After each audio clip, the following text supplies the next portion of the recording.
Exams பக்கத்தில் வந்துருச்சு. எக்ஸாமுக்கு எப்படி டைம் டேபிள் போடுறதுங்கிறத பற்றி தான் இன்றைக்கி வீடியோ. என் பேர் அரவிந்த். எதுக்கு டைம் டேபிள் போடணும்? பொதுவாகவே நமக்கு என்ன படிக்கிறது, எப்போ படிக்கிறது, எப்படி படிக்கிறதுன்னு ஒரே குழப்பமாகவே இருக்கும். டைம் டேபிள் போட்டுட்டிங்கன்னா உங்களோட குழப்பம் போயிடும். எல்லாமே நம்ம கண்ட்ரோலில் இருக்குதுன்னு ஒரு எண்ணம் வரும். நீங்கள் ஒவ்வொரு கட்டமாக முடிக்க எக்ஸாம் ஈஸியாக தான் இருக்குங்கிற தன்னம்பிக்கை வரும். எது முக்கியமானது, எது முக்கியம் இல்லைங்கிறது உங்களுக்கு தெளிவாக தெரிய ஆரம்பிச்சிடும். உங்களோட பதட்டம், டென்ஷன் கூட குறைஞ்சிரும். சில ஸ்டூடெண்ட்ஸுக்கு எக்ஸாம் பக்கத்தில் வரும்போது ரொம்ப பயம் வந்துடும். பேனிக் அட்டாக்னு சொல்லுவாங்க. நல்ல டைம் டேபிள் கையில் இருந்ததுன்னா பயத்தினால் வர்ற பேனிக் அட்டாக் கூட உங்களுக்கு வராது. எப்படி படிக்கிறது, எப்படி வேகமாக படிக்கிறது, எப்படி படிக்கக்கூடாதுங்கிற நிறைய விஷயங்களை உங்ககிட்ட பகிர்ந்துக்கிறக்காகத்தான் இந்த சேனலை தொடங்கியிருக்கிறேன். இந்த சேனலோட நோக்கமே உங்களுக்கு பயனுள்ள ஸ்டடி டிப்ஸ் அண்ட் டெக்னிக்ஸ் தர்றது தான். இந்த சேனலை சப்ஸ்கிரைப் பண்ணுங்கள், பெல் நோட்டிஃபிகேஷனை கிளிக் பண்ணுங்கள். சேனலுக்குள்ளே போய் பாருங்கள். உள்ளே உங்களுக்கு பயனுள்ள நிறைய வீடியோஸ் இருக்குது. ரொம்ப எஃபெக்டிவான நல்ல ரிசல்ட் தரக்கூடிய ஸ்டடி டைம் டேபிள் போடுறதுக்கு முன்னாடி நீங்கள் சில விஷயங்களை செய்யணும். இப்போ நான் சொல்கிற 9 ஸ்டெப்ஸையும் ஃபாலோ பண்ணிங்கன்னா உங்கள் ஸ்டடி டைம் டேபிள் நல்லா பவர்ஃபுல்லாக இருக்கும். உங்களுக்கு நல்ல ரிசல்ட் கிடைக்கும். நீங்கள் ஈஸியாக படிக்கலாம். முதலாவது ஸ்டெப், உங்களோட சிலபஸை பாருங்கள். ஒவ்வொரு சாப்டர்லையும் இருக்கிற டாபிக்ஸை வரிசையாக எழுதுங்க. நீங்கள் ஒரு நோட்டில் எழுதலாம், இல்லை ஒரு எக்ஸல் ஷீட்டில் கூட எழுதலாம். இதை நீங்களே சூஸ் பண்ணிக்கோங்க. டாபிக்ஸை எழுதும்போதே உங்களுக்கு தெரியும் எது ரொம்ப முக்கியம், எது அவ்வளவா முக்கியம் இல்லை, எது தேவையில்லைன்னு உங்களுக்கு புரியும். இப்போ உங்களுக்கு என்ன படிக்கணும், என்ன படிக்கக்கூடாதுன்னு ஒரு அளவுக்கு ஐடியா கிடைக்கும். ரெண்டாவது ஸ்டெப், உங்கள் கிட்ட இருக்கிற ஸ்டடி மெட்டீரியலை எல்லாம் நோட் பண்ணுங்கள். உங்கள் புக் மெட்டீரியல், உங்கள் கிளாஸ் நோட்ஸ், நீங்கள் டியூஷன் போனீங்கன்னா அந்த நோட்ஸ், இல்லை ஆன்லைனில் படித்தீங்கன்னா அந்த நோட்ஸ், கைட் நோட்ஸ், இப்படி இருக்கிற எல்லா நோட்ஸையும் ஒன்று சேருங்க. மூணாவது ஸ்டெப், இந்த நோட்ஸ் எல்லாத்தையும் அதோட முக்கியத்துவத்துக்கு தகுந்த மாதிரி பிரிங்க. சிலது ரொம்ப முக்கியமாக இருக்கும், சிலது அந்தளவு ஹெல்ப்ஃபுல்லாக இருக்காது. ஒவ்வொரு மெட்டீரியலையும் பிரித்து நோட் பண்ணுங்கள். நாலாவது ஸ்டெப், மேலே இருக்கிற 3 ஸ்டெப்ஸையும் நல்லபடியாக செஞ்சிட்டிங்கன்னாலே உங்களுக்கு எப்படி படிக்கணுங்கிறது ஓரளவுக்கு தெரியும். இப்போ எந்தெந்த டாபிக்ஸ் உங்களுக்கு நல்லா தெரியும், எந்தெந்த டாபிக்ஸில் நீங்கள் வீக்குன்னு ஒரு அனலைஸ் பண்ணி பாருங்கள். எந்த டாபிக்ஸ் இன்னும் கொஞ்சம் தரவாக படிக்கணும், எந்த டாபிக்ஸ் சும்மா மேலோட்டமாக படித்தாலே போதும், எந்த டாபிக்ஸில் இன்னும் கொஞ்சம் நேரம் ஒதுக்கி நல்லபடியாக ஆழமாக படிக்கணும்னு அசஸ் பண்ணுங்கள். ஒவ்வொன்றையும் தெளிவாக நோட் பண்ணுங்கள். அஞ்சாவது ஸ்டெப், இப்போ எந்த மெட்டீரியலை வச்சு எந்த சாப்டருக்கு எப்படி படிக்கணுங்கிறது தெளிவாக தெரியும். இப்போ நீங்கள் செய்ய வேண்டிய முக்கியமான ஒன்று என்னென்னா, நீங்கள் படிக்க வேண்டிய ஒவ்வொன்றையும் சின்ன சின்ன டாஸ்க்ஸாக பிட்டாக பிரிச்சுக்கங்க. ரொம்ப கஷ்டமானது, ஓரளவுக்கு கஷ்டமானது, கொஞ்சம் சுலபமானது, ரொம்ப சுலபமானதுன்னு 4ஆக பிரிச்சுக்கங்க. அதுக்கு தகுந்த மாதிரி ஒவ்வொன்றுக்கும் டைம் ஒதுக்குங்க. ஆறாவது ஸ்டெப், உங்களுக்கு என்னென்ன மாதிரியான டிஸ்ட்ராக்ஷன்ஸ் வரும்னு யோசிச்சு பாருங்கள். அதையும் நோட் பண்ணுங்கள். அதையெல்லாம் எப்படி தடுக்கிறது இல்லை தவிர்க்கிறதுன்னு பாருங்கள். அப்படியே நம்மளை மீறி டிஸ்ட்ராக்ஷன்ஸ் வந்தாலும் அதை எப்படி டைம் டேபிளில் அட்ஜஸ்ட் பண்ணுறதுன்னு பிளான் பண்ணிக்கங்க. ஏழாவது ஸ்டெப், அதே நேரத்தில் தொடர்ந்து படிச்சுட்டே இருந்தாலும் உங்களுக்கு ஸ்ட்ரெஸ் வரும். அதை தவிர்க்கிறதுக்கு சில டைம் பாஸ் கண்டிப்பாக வேணும். அது கேம்ஸ் ஆடுறது, டிவி பார்க்குறது, இல்லை சோஷியல் மீடியா, இப்படி ஏதாவது ஒன்று வச்சுக்கோங்க. ஆனால் ரொம்ப குறைவான நேரத்துக்கு வச்சுக்கோங்க. பர்சனலாக எனக்கு தெரிஞ்ச ஸ்ட்ரெஸ்ஸுக்கான மருந்து எக்ஸசைஸ் தான். ஒரு 30 நிமிஷம் நடக்கிறதோ இல்லை ஜிம்மில் ஒர்க் அவுட் பண்ணுறதோ ரொம்ப நல்லது, பாசிட்டிவானதும் கூட. எட்டாவது ஸ்டெப், நமக்கு எல்லா நேரமும் ஒரே மாதிரி தன்னம்பிக்கை இருக்குன்னு சொல்ல முடியாது. குறிப்பாக சில ஸ்டூடெண்ட்ஸுக்கு படிக்கும்போது தன்னம்பிக்கை கிராஃப் ஏறி இறங்கிட்டே இருக்கும். நல்ல டைம் டேபிள் போட்டாலும் தன்னம்பிக்கை இல்லைன்னா சரியாக படிக்க முடியாது, மனசு சோர்வாயிடும். இதுக்கு ஏதாவது ஒரு பாட்டோ இல்லை ஏதாவது ஒரு வீடியோவோ இல்லை வேறு ஏதாவதோ உங்கள் டைம் டேபிளில் சேர்த்திக்கங்க. தன்னம்பிக்கையை எப்படி அதிகரிக்கலான்னு நான் ஏற்கனவே ஒரு வீடியோ போட்டிருக்கிறேன். மேலே கிளிக் பண்ணி பாருங்கள், இல்லை கீழே டிஸ்கிரிப்ஷன் லிங்க்கில் இருக்கும், பாருங்கள். 9வது ஸ்டெப், அடுத்து ஒரு ரொம்ப முக்கியமான விஷயத்தை நீங்கள் பார்க்கணும். நம்ம ஒவ்வொருத்தருக்கும் ஒவ்வொரு மாதிரி எனர்ஜி லெவல் இருக்கும். சிலர் காலையில் நல்லா எனர்ஜெட்டிக்காக இருப்பாங்க, சிலர் ராத்திரி நேரத்தில் நல்லா எனர்ஜெட்டிக்காக இருப்பாங்க. காலையில் நேரத்தில் ஆக்டிவாக இருக்கிறவங்களுக்கு ராத்திரி தூக்கம் வந்துடும், சரியாக கவனித்து படிக்க முடியாது. அதே நேரத்தில் ராத்திரி நல்லா ஆக்டிவாக இருக்கிறவங்களால காலையில் நேரத்தில் எந்திரிச்சு நல்லா கவனித்து படிக்க முடியாது. நீங்கள் எப்படின்னு பார்த்துக்கங்க.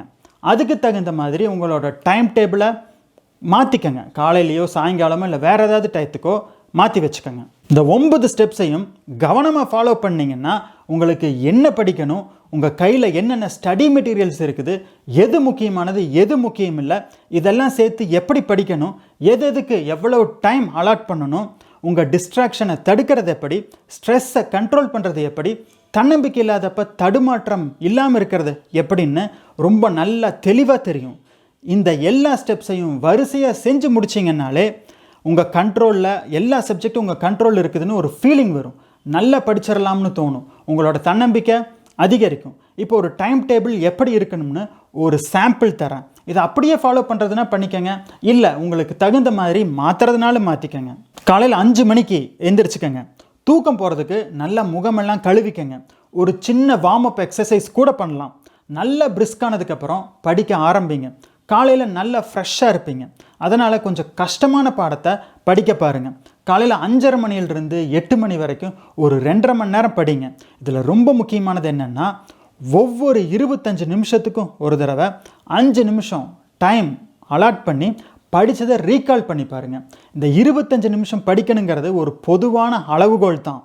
உங்களுக்கு நல்ல கான்சன்ட்ரேஷன் பவர் இருந்ததுன்னா நீங்கள் 40 நிமிஷத்துக்கு கூட தொடர்ந்து படிச்சுட்டு அதுக்கப்புறமா கூட ரீகால் பண்ணி பார்க்கலாம். 25 நிமிஷமோ 40 நிமிஷமோ எப்படி படித்தாலும் முக்கியமானது ரீகால் பண்ணுறது தான். அப்போ தான் நீங்கள் படித்ததெல்லாம் உங்கள் மனசில் நல்லா பதிஞ்சிருக்குதுன்னு அர்த்தம். காலையில் கஷ்டமான சப்ஜெக்டை படிக்கிறதால இன்னொரு நல்ல விஷயமும் இருக்குது. உங்களுக்கு காலையிலேயே ஒரு பெரிய விஷயத்தை சாதிச்சிட்டோம்னு ஒரு எண்ணம் வரும். இது நாள் பூராவும் உங்களோட மோட்டிவேஷன் லெவலை நல்லா வச்சிருக்கவும் ஹெல்ப் பண்ணுது. உங்கள் மனசு பாசிட்டிவாகவும் இருக்கும். அப்புறம் 8 மணியிலிருந்து 9:30 மணி வரைக்கும் உங்களுக்கான டைம். ஒரு அரை மணி நேரம் நல்ல எக்ஸசைஸ் பண்ணுங்கள். நல்ல சத்தான காலை சாப்பாடு சாப்பிடுங்க. இப்போ என்ன சப்ஜெக்ட் படிக்கிறது? காலையில் படித்ததுக்கு ஆப்போசிட்டான வேற ஒரு சப்ஜெக்டை எடுத்து படிக்கலாம். இப்படி சப்ஜெக்ட்ஸை மாற்றி மாற்றி படிக்கிறத இன்டர்லீவிங் ஸ்டடி மெத்தட்னு சொல்கிறாங்க. இப்படி ஒரே சப்ஜெக்டை தொடர்ந்து படிக்காமல் மாற்றி மாற்றி படிக்கிறதால நீங்கள் படித்தது நல்ல மனசில் ஏறும்னு அறிவியல் ரீதியாக நிரூபிக்கப்பட்டிருக்குது.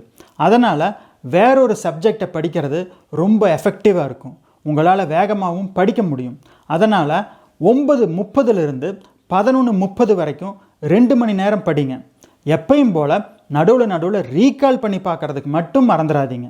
இப்போ 11:30 ஒரு 20 நிமிஷமோ இல்லை ஒரு 30 நிமிஷமோ உங்களை கொஞ்சம் ரிலாக்ஸ் பண்ணிக்கங்க. உங்களுக்கு பிடிச்ச ஏதாச்சும் ஹாபீஸில் கொஞ்சம் டைம் பாஸ் பண்ணுங்கள்.